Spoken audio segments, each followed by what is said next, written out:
Hello friends, वार के पिछले chapter में हमने देखा था कि यूनो ने एक प्लान बनाया था उस ड्रग गैंग के लीडर को पकड़ने का। इसीलिए यूनो उस गैंग में जाकर ज्वाइन भी हो गया था।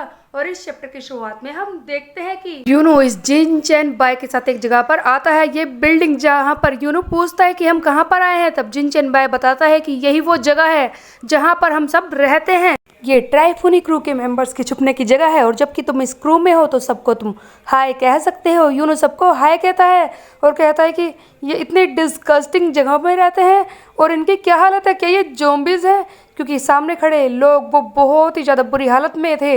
ऐसा लग रहा था कि उन्हें होश ही नहीं है, वो टेढ़े मेढ़े थे और हिल भी रहे थे। तब जिन चैन अपने साथियों के बारे में कहता है कि ओ, लगता है जैसे ही मैं बाहर था इन लोगों ने काफ़ी ज़्यादा पार्टी की है।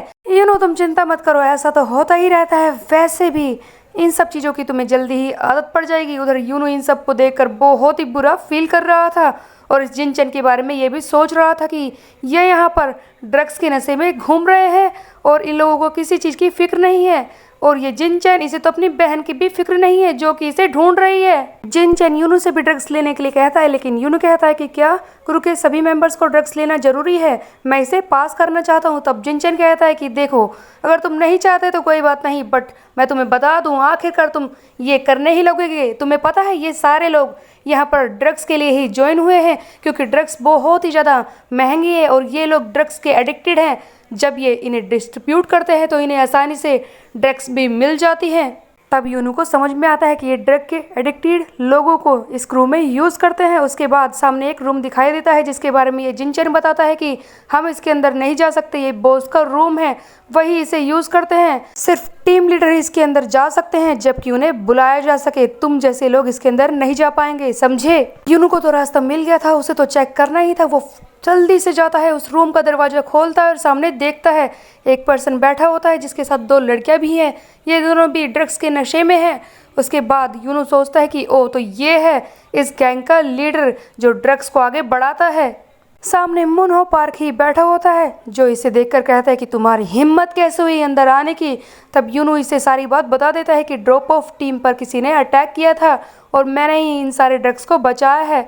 इस पर हम देखते हैं कि जिनचैन बाय को मुनहो से सॉरी बोलना पड़ता है और वो कहता है कि मुझसे ऐसी गलती दोबारा नहीं होगी। आगे जिनचैन कहता है कि वो बात यह है कि मुझे ऐसा लगता है कि हमारे ही कुछ क्लाइंट्स को हमारे जगह के बारे में पता चल गया था, इसीलिए वो ड्रग्स के लिए आ गए थे। ऐसी गलती दोबारा से नहीं होगी। तब ये मुनहो पार कहता है कि अनबिलीवेबल, तो तुम मुझसे ये कहना चाहते हो कि तुम लोग जो कि गिनती में कितने हैं बताओ मुझे।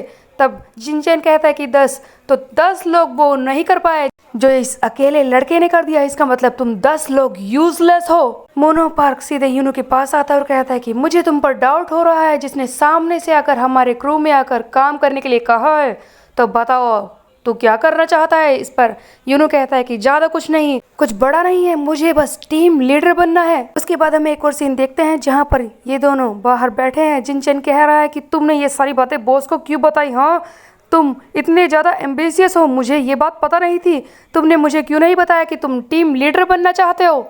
तो बता, तुझे कैसा लग रहा है 17 साल की उम्र में ऐसे टीम लीडर बनने का? पता नहीं मुझे कि बॉस को क्या हो गया है जो तुझ जैसे को टीम लीडर बना दिया जो कि एज में इतना छोटा है। तब यहाँ पर यूनो कहता है कि जबकि हम दोनों की रैंक सेम है तो मुझे तुमसे फॉर्मल तो नहीं होना पड़ेगा, है ना? तभी जिनचैन को एक बायर का मैसेज आता है। तब यहाँ पर यूनो पूछता है कि ये क्या है? तब जिनचैन कहता है कि अपना दिमाग लगा, वो ड्रग्स खरीदना चाहते हैं, कफ ड्रॉप्स। देखो, मैं तुम्हें समझाता हूँ कि यहाँ पर किस तरह से काम होता है। देखो, यहाँ पर एक चैट ग्रुप है जिसे कहते हैं ड्रग स्टोर। यहाँ पर टीम लीडर मैसेज भेजते हैं उन लोगों को जो ड्रग्स के एडिक्ट हैं और जैसा कि तुम्हें पता ही है वो लोग एडिक्ट हैं तो वो जल्दी से मैसेज पढ़ लेते हैं। तब यूनो कहता है कि फिर टीम लीडर का क्या काम है? तब यहाँ पर ये जिनचैन बताता है कि देखो, जैसे ही टीम लीडर ड्रग के बारे में मैसेज भेजते हैं सामने से बायर का खुद मैसेज आ जाता है खरीदने के लिए। इस पर यूनो पूछता है कि अगर कोई भी इस चैट को ज्वाइन कर सकता है तो क्या पुलिस हमें पकड़ नहीं सकती? ये खतरनाक नहीं होता? तब जिनचैन कहता है कि हाँ, तुझे तो सारी बात समझानी पड़ेगी। देख, ये एक ऐप है जो हमारे सारे बायर्स के और हमारे फ़ोन में इंस्टॉल होता है, जहाँ पर ये ऐप सारी चैट्स को प्राइवेट रखता है क्योंकि इनकी पॉलिसी ही यही है और इनके स्पेशल फीचर की वजह से हमें कोई पकड़ नहीं सकता। और इस ऐप पर सारे मैसेजेस की भी प्राइवेसी बनी रहती है, इसीलिए सिर्फ खरीदने वाला और बेचने वाला ही इन मैसेज को पढ़ सकता है, इसके अलावा कोई नहीं देख सकता। तब यूनू कहता है कि क्या ये इलीगल नहीं है? तब जिनचैन कहता है कि क्या इलीगल? तुम्हें पता है 5 मिलियन यूजर्स इस ऐप पे हैं, तुम्हें क्या लगता है कि ये इलीगल है? हाँ, ये सुनते ही यूनू हैरान रह जाता है। तब आगे जिनचैन कहता है कि तुम्हें ज़्यादा चिंता करने की ज़रूरत नहीं है, हमारे बहुत सारे क्लाइंट्स तो ओवरसीज से हैं और हम पैसों के लिए क्रिप्टो को यूज़ करते हैं, जिससे कि हमें कोई पकड़ नहीं सकता। और देखो, जो भी क्राइम हम यहाँ पर कर रहे हैं उसके लिए हम ऐसे लोगों को यूज़ करते हैं जो पहले से ही बिगड़े हुए हैं। जैसे कि हमें मैसेज मिल जाता है पैसों का, उसके बाद ड्रॉप ऑफ टीम का काम शुरू हो जाता है, वो सारा सामान पहुंचा देते हैं। ये सारी बातें सुनकर यूनू हैरान रह जाता है। अब बारी चैंग सियोंग की थी, वो ड्रॉप ऑफ टीम का मेंबर है और ड्रग्स को भेजने को तैयार था। तब आगे जिनचैन कहता है कि देखो, ड्रॉप ऑफ टीम के मेंबर्स उन बायर्स से डायरेक्टली जाकर नहीं मिलते, उनके भेजे एड्रेस पे जाकर इन पैकेट्स को छोड़ देते हैं। सो बेसिकली जैसे कि चैंग सियोंग बताता है कि उसने कई बार तो इन्हें मीटर के डब्बे में घुसा कर रखा है ताकि उनका सामान मिल जाए। जैसे ही ड्रॉप ऑफ टीम सामान छोड़ देती है, उसके बाद हम मैसेज कर देते हैं बायर को और वो वहाँ से सामान ले लेता है और उसके बाद ये सारी चैट डिलीट कर दी जाती है, जिससे कोई ट्रैक नहीं कर सकता और इस तरह से सारा काम खत्म हो जाता है। पुलिस भी इस ग्रुप चैट में घुस नहीं सकती और हम कुछ भी कर सकते हैं, चाहे वो हमें पकड़ने की कितनी भी कोशिश क्यों न करें, पर मैं तुम्हें बता दूं कि वो नहीं कर पाएंगे। अगले सीन में हम देखते हैं कि यूनू अपने दोस्तों के पास आया है और ये रूमी उसके हाथ पे वही टैटू बना रही है जो बाकी टीम के मेंबर्स के हाथों पर है, वही ताश वाला टैटू। उसके बाद हम देखते हैं कि यूनू कहता है कि थैंक यू रूमी, तुमने ये ट्राइफोनिक क्रू का टैटू मेरे हाथ पे बना दिया, लेकिन जो भी मैंने तुम्हें बताया है, होबिन अब तुम ही बताओ कि आगे मैं क्या करूं। तब होबिन कहता है कि देखो, अब तुम ट्राइफोनिक क्रू के मेंबर हो, इस तरह से हमें दोबारा मिलना खतरे से खाली नहीं हो सकता। तो ऐसे दिखाता है कि हम एक दूसरे को जानते ही नहीं। तभी हम देखते हैं कि गियोल बीच में बोलती है कि हम ऐसा क्यों ना करें, वहाँ पर हाइड आउट में जाकर उन सबको पीट दे, यही आइडिया सही रहेगा। देखो, हमें इतना तो पता चल गया कि वो किस तरह से काम करते हैं और उनकी जगह कहाँ पर है, ये भी हमें पता चल गया है। उनके मेंबर्स के बारे में भी तो हम उन्हें पीट कर वहाँ पर जाकर आसानी से उनके बायर और सप्लायर के बारे में पता लगा सकते हैं। इसी बीच में स्नैपर कहता है कि अगर देखो, हमने वहां जाकर क्रू को पीटा और मूनहो पार्क को भी पीटा, तो हो सकता है कि उसका सप्लायर ये सारी बातें जान जाएगा और वहां से भाग सकता है, फिर हमें वो नहीं मिलेगा। उसे पकड़ने के लिए हमें एक फुल प्रूफ प्लान बनाना होगा। तब होबिन कहता है कि स्नैपर बिल्कुल ठीक कह रहा है, सिर्फ वही नहीं है क्रू जिसे हमें पकड़ना है, हमें सप्लायर को भी पकड़ना है। और सचमुच अगर जिन होली ही सप्लायर निकला तो वो सावधान हो जाएगा और वहां से भाग भी सकता है, फिर हम उसे पकड़ नहीं पाएंगे। तब गायल कहती है कि ठीक है होबिन, फिर तुम ही बताओ कि हम आगे क्या करेंगे। तभी बीच में यूनू कहता है कि हम एक काम कर सकते हैं, हम अपनी मूव को उसी दिन करेंगे जिस दिन वो मूनहो पार्क सप्लायर से मिलेगा, इस तरह से हम एक साथ दोनों को पकड़ लेंगे। अगले सीन में हम देखते हैं कि जिन होली को ही दिखाया जाता है, वो एक कैरियोके कैफे में होता है, जहाँ पर ये डोंग स्योक से कह रहा है कि वाह, इस बार तो काफी अच्छे पैसे आए हैं, तुमने काफी अच्छा काम किया है डोंग स्योक। आजकल इस दुनिया में कितने क्लेवर लोग भरे पड़े हैं, कोई भी सोच नहीं सकता था कि ये पेन किलर्स यूज की जा सकती हैं ड्रग्स के रूप में। ये फेंटानिल आजकल कितनी ज्यादा यूज की जा रही है और ये ड्रग आसानी से सप्लाई भी हो रहा है।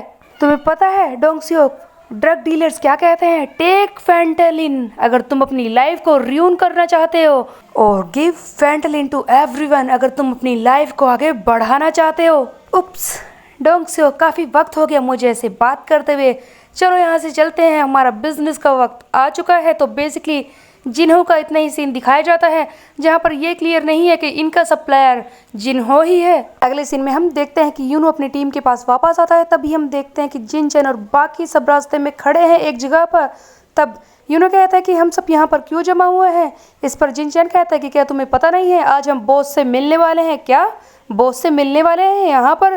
तब आगे जिनचैन बताता है कि हाँ, आज हमारे बॉस मूनहो पार्क को ड्रग्स की सप्लाई मिलने वाली है, वो जल्दी ही हमें इन्हें देंगे जिन्हें हमें डिस्ट्रीब्यूट करना है। यूनू ये सुनते ही हैरान रह जाता है और कहता है कि कहाँ है वो, बॉस कहाँ पर है। तब जिनचैन कहता है कि मुझे ये कैसे पता होगा, वैसे भी वो सप्लायर के प्लेस को हमेशा हाइड आउट में ही रखते हैं। ये सुनते ही यूनू बहुत ही ज़्यादा शौक में रह जाता है और कहता है कि मैं क्या करूँ। वो जल्दी से भागता है मूनहो पार्क को ढूंढने के लिए ताकि सप्लायर को भी ढूंढ सके। यूनू पूरे जोर से भाग रहा है। तब ये सोच भी रहा है कि इसे पता था कि आज ही वो मुन्हो पार्क सप्लायर से मिलेगा, वरना मैं उन सबको भी अपने साथ लेकर आता। वैसे उस मुन्हो की बाइक तो बाहर ही पार्क है, इसका मतलब वो ज़्यादा दूर तक नहीं गया होगा। मुझे जल्दी से उसे ढूंढना होगा ताकि मैं सप्लायर को भी पकड़ सकूं। उसे एक ऐसी जगह चाहिए जो शांत हो, क्योंकि उसे काफ़ी देर तक बात भी करनी है और उसे ड्रग की डीलिंग भी करनी है, तो इसके हिसाब से वो एक शांत जगह ही चुनेगा। मुझे जल्दी करनी होगी। और फाइनली ये मोनो पार्क को ढूंढ ही लेता है। यूनो सामने देखता है ये कैरियोके कैफे है जहाँ पर वो अंदर जा रहा है, मुन्हो पार्क। तब यूनो कहता है कि यही वो जगह होगी जहाँ ये सप्लायर से मिलता होगा। मुझे जल्दी करनी होगी, मुझे हॉबिन को भी इस बारे में बताना होगा, मुझे बैकअप के लिए उसे भी यहाँ पर बुलाना होगा। ये फ़ोन को निकाल कर मैसेज टाइप करने की कोशिश करता है, तभी पीछे से आकर कोई खड़ा हो जाता है जिसे देखकर यूनो शॉक में रह जाता है। इसे ऐसा लगता है कि ये जिन्हो ली ही है, लेकिन इसकी शक्ल अभी भी क्लियर नहीं है क्योंकि जिस जगह पर यूनो खड़ा होता है वहाँ पर बहुत ही अंधेरा है। तब वो आदमी कहता है कि तुम कौन हो? तुम मुन्हो पार्क नहीं हो और तुम्हें ऐसी जगह पर नहीं होना चाहिए। कौन हो तुम?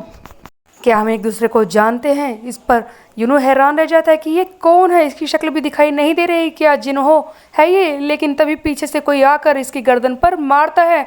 ये कोई और नहीं मुन्हो पार्क होता है, जो कहता है कि तुम यहाँ पर क्या कर रहे हो? यूनो बुरी तरह से फंस चुका है। तब वो मन में सोच रहा होता है कि अब मैं क्या करूँ, वैसे भी मैंने इस गाय का चेहरा तो सही से देखा भी नहीं है। अरे ये तो बहुत ही बैड आइडिया है, अब मैं क्या करूँ? उधर ये मुन्हो पार्क कहता है कि मुझे माफ़ कर दीजिए सर, पता नहीं ये लड़का यहाँ पर कैसे आ गया, ऐसा लगता है कि इसने मुझे यहाँ तक फॉलो किया है। तभी हम देखते हैं वो सामने खड़ा आदमी आगे बढ़ता है और कहता है कि मुन्हो, जैसे कि मैं जानता हूँ कि ये तुम्हारे ही गाइज में से एक है और मैंने तुमसे कहा है कि कोई भी हमारे डीलिंग्स के बारे में नहीं जान सकता, इसलिए इसे सीक्रेट रहना होगा। फिर भी ये यहाँ पर कैसे आ गया? ऐसा लगता है कि हमारे पास कोई चॉइस नहीं है, हमें तो इसे मारना होगा।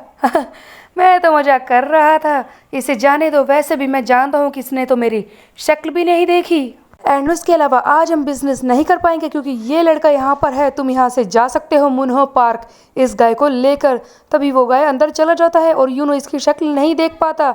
उसके बाद हम देखते हैं एक और सीन जहाँ पर एक डिलीवरी गाय नूडल लेकर आता है और ये किसी और ने नहीं, इस गियोल हैन ने मंगाए हैं, जो छुपकर एक टेंट के अंदर बैठी होती है। ये नूडल खाते हुए सोच रही होती है कि वैसे भी वो यूनो और हॉबिन दोनों ही उस जिन्हो ली की वजह से डिस्ट्रैक्टेड है और मैंने अभी भी ट्रबल शूटर टीवी पर दोबारा अपना कमबैक किया है। वैसे भी ये इतना आसान नहीं है, लोग मुझे एक्सेप्ट भी नहीं कर रहे, मुझे कुछ ना कुछ तो इस बारे में ज़रूर करना होगा। और ये रिक्वेस्ट जो हमारे पास आई थी, मैं उस हॉबिन और यूनो की वजह से हमेशा ऐसे बैठे नहीं रह सकती, मुझे उस रिक्वेस्ट को पूरा करना होगा क्योंकि मुझे फिर से बहुत सारे पैसे कमाने हैं। मुझे जल्दी से उस जिनचेन बाई को बस किडनैप करना है और उसे अपनी बहन को वापस देना है, इससे मुझे तो पैसे मिल जाएंगे। मुझे कुछ ना कुछ तो खुद ही करना ही होगा। लो, शैतान का नाम लिया और शैतान हाजिर यहाँ पर आ गया था जिनचेन बाय, जिसे ये पकड़ना चाहती थी। तभी हम देखते हैं कि ये अपने प्लान के हिसाब से एक बेसबॉल बैट के साथ तैयार है इस जिनचेन बाय को हिट करने के लिए। इसके पीछे भागती है चुपचाप ताकि इसे हिट करके किडनैप कर सके। गियोल हैन इसे पूरे जोर से हिट करने वाली होती है, इस तरह की नॉइज भी वो क्रिएट करती है। तभी हम देखते हैं कि जैसे ये पीछे मुड़ता है जिनचेन, वो गायब है और ये हैरान रह जाता है कि मैंने जरूर कोई आवाज़ तो सुनी थी जो मुझे मारने वाली थी, लेकिन ये क्या है? क्या ये ड्रग्स का नशा है मुझ पर? लगता है मेरा दिमाग सही से काम नहीं कर रहा। तभी हम देखते हैं कि ये यूनो इस गियोल हैन को खींच कर लेकर गया है और कहता है कि चुप हो जाओ, जिनचेन हमारी आवाज़ सुन लेगा, और ये गियोल को बोलने नहीं देता। उसके बाद एक सीन देखते हैं जहाँ पर गियोल हैन कहती कि तुम मुझे ये बता रहे हो कि तुमने मुन्हो पार्क का पीछा किया और तुमने सप्लायर को भी देखा, लेकिन तुमने उसका चेहरा नहीं देखा। तब यूनो बताता है कि हाँ, वहाँ पर लाइट ज़्यादा थी और मैं अंधेरे में था, इसीलिए मुझे उसकी शक्ल तो दिखाई नहीं दी, लेकिन उसकी आवाज़ कुछ कुछ तो जिन्हो ली जैसी लग रही थी, लेकिन हो सकता है कि वो कोई और भी हो। तब गियोल हैन कहती है कि ठीक है, फिर बताओ हम क्या करेंगे। तब यूनो कहता है कि मुझे नेक्स्ट मीटिंग तक रुकना होगा, जैसा कि अब मुन्हो पार्क को भी मुझ पर शक हो गया है। वैसे तो मैंने उससे झूठ बोल दिया कि मेरे एम्बिशंस बहुत बड़े हैं, मैं आगे बढ़ना चाहता था, इसीलिए सप्लायर से मिलने के लिए आ गया, लेकिन मुझे ऐसा लगता है कि उसने मेरी बात पर यकीन नहीं किया होगा। मुझे ट्राइफोनी क्रू का विश्वास जीतना ही होगा। उस मुन्हो पार्क ने मेरी बात पे थोड़ा बहुत यकीन किया था जब मैंने कहा कि मेरे एम्बिशंस बड़े हैं, इसीलिए मैं सप्लायर से मिलने गया था, लेकिन मैंने उससे ये कह दिया कि मैं अब से हाइड आउट में ही रुकूंगा, इसीलिए मैं तुमसे आखिरी बार मिलने आया हूँ, क्योंकि अब से मैं उन्हीं के साथ रहूँगा। तब गियोल हैन कहती है कि मैं समझ गई कि तुम जिन हो ली को पकड़ना चाहते हो, उसके पीछे ऑब्सेस्ड हो, लेकिन ये तो बताओ कि उस जिन चेन बाई का क्या करना है। उसकी बहन ने जो रिक्वेस्ट भेजी थी, क्या तुम उसे पकड़कर उसकी बहन को वापस नहीं दोगे? क्या हम अपना काम नहीं करें? हमारा यूट्यूब चैनल, उसका क्या, हमें पैसे नहीं कमाने? तब यूनू कहता है कि देखो, मैंने उसे कभी कभी कैट्स को खाना खिलाते हुए देखा है, मुझे ऐसा लगता है कि वो अंदर से इतना बुरा नहीं है। जब हम सप्लायर को पकड़ लेंगे तब हम उसे अपनी बहन को भी सौंप देंगे, लेकिन मुझे ऐसा लगता है कि वो अंदर से इतना बुरा नहीं है। उसने कुछ गलत काम किए होंगे और वो ड्रग का एडिक्ट भी बन गया है, इसीलिए मुनहो पार्क उसका यूज कर रहा है, बस इतना ही है। तब गियोल हैन कहती है कि ठीक है, मैं तुम्हारी बात समझ गई। अगर तुम सचमुच अंडर कवर बनना चाहते हो तो पहला रूल तुम अप्लाई करो कि तुम्हें बाहर नहीं आना है, किसी को भी अटेंशन नहीं देनी है और कोई भी ये समझ ना पाए कि तुम क्या कर रहे हो, अगर तुम मरना नहीं चाहते तो। जाते जाते गियोल हैन सोच रही है कि मैं तुम पर विश्वास कर रही हूँ यूनू, और उसके बाद हम देखते हैं एक और सीन जहाँ पर ये यूनू जा रहा होता है। तब ये जिनचन इसे रास्ते में मिलता है। तब यूनू कहता है इससे कि मैं अब से हाइड आउट में ही रहूंगा तुम्हारे साथ। तब हम देखते हैं ये जिनचन कहता है कि ऑफ कोर्स मैं ये बात जानता हूँ, मोनहो पार्क ने ये बात इसे पहले ही बता दी थी। इसके पास बहुत सारी शराब की बोतलें भी होती हैं, जिन्हें देखकर यूनू हैरान रह जाता है और कहता है कि क्या तुम चाहते हो कि मैं ये सब पीऊं? तब ये जिनचन कहता है कि ऑफ कोर्स ऐसा नहीं है, चिंता मत करो, आज हमारे साथ कुछ गेस्ट हैं जिनसे हमें डील करना है। जैसे ही यूनू आता है इस हाइड आउट में, तब वहाँ पर दो लड़कियां बैठी होती हैं। आगे जिंजर कहता है कि ये यूनू गैंग है, मेरा साथी। तब ये लड़कियां कहती हैं कि ओ ऐसा है। तब आगे जिंजर बताता है कि देखो, ये लड़कियां, तुम्हें पता है इनके पास घर नहीं था क्योंकि ये घर से भागी हुई हैं और इन्होंने मुझे एक ऐप पर कांटेक्ट किया, इसीलिए मैं इन्हें यहाँ पर लेकर आ गया हूँ। ये सब सुनकर यूनू कहता है कि क्या तुम इस लड़की को पहले जानती भी नहीं और यहाँ पर आ गई? ठीक है, कोई बात नहीं, आज ये शराब पी लो, लेकिन फिर तुम अपने घर चली जाना। तब इनमें से एक लड़की कहती है जिसके रेड हेयर है कि क्या मैं अपनी घर चली जाऊँ? नहीं, ऐसा बिल्कुल भी नहीं होगा। वैसे भी वो मेरा स्टेप डैड, वो बहुत ही ज़्यादा परवर्ट है, मेरे पीछे पड़ा है, और मेरी मॉम वो ये सारी चीज़ें देखती है लेकिन कुछ भी नहीं कहती क्योंकि वो उनसे डरती है कि मेरे स्टेप डैड उन्हें डिवोर्स ना दे दें। तब जिंजर कहता है कि तो ठीक है, तुम बताओ कि तुम यहाँ पर क्यों आई हो? तब ये लड़की कहती कि मैं इस बारे में नहीं बताना चाहती। उधर जिनचन कहता है कि ठीक है, तुम आज रात यहीं पर रुक सकती है, उसके बाद अपने घर चली जाना। ये सब सुनकर यूनू हैरान रह जाता है और सोचता है कि क्या सचमुच जिनचन इतना अच्छा है? क्या वो सचमुच इनकी हेल्प कर रहा था और आज यहाँ रुकने के लिए इन्हें लाया है? हाँ, वैसे हो भी सकता है क्योंकि ये जिनचन अंदर से अच्छा गाय लगता है, लेकिन ये लड़कियां, इन्होंने इतनी बोतल शराब पी ली है। तब जिनचन कहता है कि इन्हें पता ही नहीं है क्योंकि ये बहुत ही यंग है, इसीलिए खुद को रोक नहीं सकती। तब यहाँ पर यूनू कहता है कि अब ये सो चुकी है तो क्यों ना हम इन्हें दूसरे रूम में भेज दें, फिर इन्हें इनके घर वापस भेज देंगे सुबह। तब हम देखते हैं कि जिनचन अपना रियल प्लान सामने लाता है। तभी हम देखते हैं कि ये जिनचन वही पेन किलर वाला पैकेट निकाल कर फाड़ता है। तब यूनू हैरान रह जाता है कि आखिरकार ये ड्रग्स क्यों निकाल रहा है। तब ये जिनचन कहता है कि रात तो अभी भी खत्म नहीं हुई है और हम इसे दूसरे रूम में क्यों भेज दें, क्योंकि अभी तो मुझे इनसे काम कराना है। जिसे सुनकर यूनू हैरान रह जाता है कि क्या ऐसा कौन सा काम है? ये लड़कियां आज के बाद कभी भी घर नहीं जाएंगी। जैसे कि आज से मैं इन्हें थोड़ा थोड़ा करके ड्रग का एडिक्ट बनाने वाला हूँ। पहले मैं इन्हें ड्रग्स फ्री में दूंगा, उसके बाद जब ये पूरी तरह से एडिक्ट बन जाएगी तब मैं इन्हें ड्रग्स को बेचूंगा। देखो, जैसे ये ड्रग्स की एडिक्ट बन जाएगी, ये कुछ भी करने को तैयार हो जाएंगी। इनके पास जब पैसे नहीं रहेंगे तब हम इन्हें यूज़ करेंगे सेक्स वर्क के लिए, क्योंकि ये लड़कियां ड्रग्स की हालत में अपनी बॉडी को डिस्ट्रॉय करने के लिए भी तैयार हो जाएंगी। हम कुछ भी कर सकते हैं, इसीलिए तुम भी ये सारी चीज़ें सीख लो कि किस तरह से इन्हें एडिक्ट बनाना है और इस तरह का बिजनेस करना है। ये नशे की हालत में लड़कियों को ड्रग्स दे रहा था। ये सारी चीजें अपने आंखों के आगे देखकर यूनू को गुस्सा आ जाता है। ये जिनचन को बहुत ही जोर से गुस्सा मारता है और कहता है कि मुझे माफ कर दो होबिन, हमारा प्लान फेल हो गया। और ये जिनचन से कहता है कि तुम इंसान नहीं हो, लेकिन कम से कम मॉन्स्टर तो मत बनो, तुम इन्हें बर्बाद कर रहे हो। ये बुरी तरह से जिनचन को मारता और कहता है कि तू अपने आप को इंसान समझता है, तू इंसान कहता है खुद को। तब यहाँ पर यूनू को समझ में आ रहा है कि उसका प्लान अभी भी वर्क कर सकता है। उसे बस चैंग सियोंग की तरह इस जिनचन को भी डराना होगा, अपनी साइड में लेना होगा, जैसा कि होबिन ने किया था। और ये वही करने की कोशिश करता है और कहता है कि जिनचन मेरी बात को ध्यान से सुन। लेकिन इसी बीच में बहुत ही बड़ी गड़बड़ हो जाती है जब ये जिनचन चिल्लाता है कि तू ऐसे ही चुपचाप यहाँ से नहीं निकल पाएगा। और पीछे से मुनहो पार्क आकर खड़ा हो जाता है और कहता है कि तो अब समझ में आया, तू इस तरह का काम यहाँ पर करने आया है। हाँ, मैंने तुझे रंगे हाथ पकड़ लिया है। मैं समझ गया हूँ कि तू एक स्पाई है। मेरे चैनल को सब्सक्राइब कर ले, बेल के आइकन को कर दे प्रेस। फिर मिलते हैं, बाय बाय।